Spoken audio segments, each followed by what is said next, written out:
Halo, kembali lagi kita. Halo teman-teman, kita lanjutkan. Kita akan membuat dashboard sederhana untuk di awal. Mungkin next bagian selanjutnya kita akan coba buat grafik yang lebih atau dashboard yang lebih advance. Nah, untuk bagian 3 ini kita mungkin bikin dulu dashboard sederhana dari yang sudah kita buat. Nah, mungkin di sini kan ada sedikit penjelasan ini data source ya seperti tadi, kemudian ada export, ini udah kita buat satu-satu, kemudian ada sheet. Nah ini new sheet, new worksheet itu tambahan. Nah kemudian di sini ada new dashboard, kemudian ada new story. Nah kita akan coba saya coba akan menjelaskan antar muka dashboard. Nah di sini hampir sama seperti yang tadi. Kemudian di dashboard itu ada default, ada font gitu. Jadi ada perbedaan seperti itu ya. Nah, kemudian size-nya ini bisa kita ganti-ganti juga ya teman-teman gitu. Nah, ada bener desktop, block, dan A3, A4, custom gitu. Nah, jadi ketika teman-teman mau buat dashboard itu bisa disesuaikan lagi dengan kebutuhan teman-teman gitu. Nah, bisa ada web, laptop, full screen gitu. Nah, di sini saya masih coba ini aja ya. Untuk dashboard yang simple gitu. Karena kita di bagian 3 ini masih untuk yang dashboard yang simple sekali gitu. Nah, kemudian ini sheet-sheet ini merupakan dari sini. Jadi tinggal ditarik-tarik. Nah, sedikit ada overview, ini ada tile, ada floating gitu. Tile ini langsung dia gede atau dia tuh tidak bisa diubah-ubah lagi gitu. Dan kalau misalnya mau naikin ya seperti ini gitu kan. Nah, tapi kalau floating itu dia bisa disesuaikan gitu.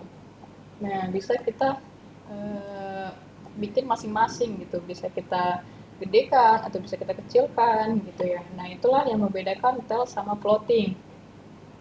Nah, kalau misalnya objek, di sini ada horizontal, ada kontainer. Nah, misalnya kita mau membuat horizontal kontainer. Nah, ini sebenarnya ada kotak-kotak tertentu, jadi dia lebih rapi gitu. Misalnya kita masukin di sini, ya bakal ngambil dari situ dan juga di sini. Nah, seperti ini.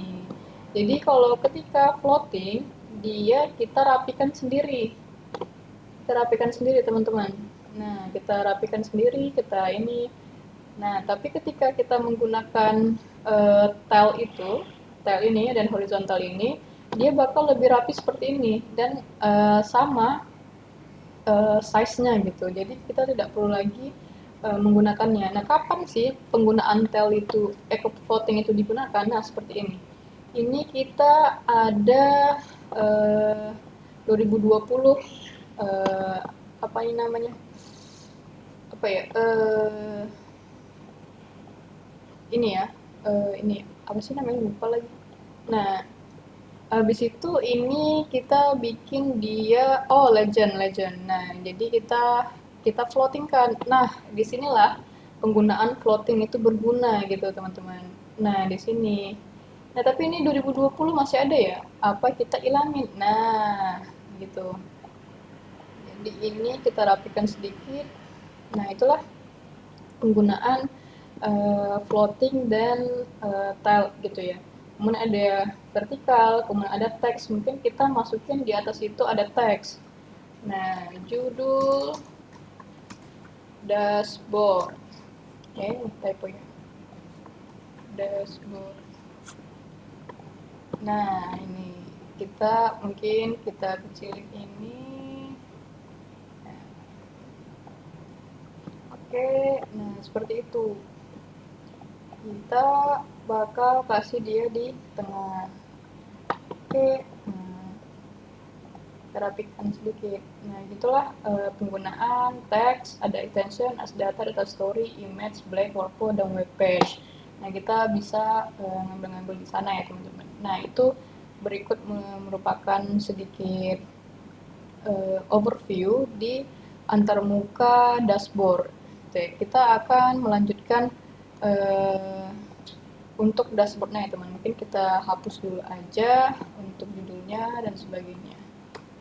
Kita akan mulai dari awal untuk pembuatan dashboardnya di next video. Oke, terima kasih teman-teman.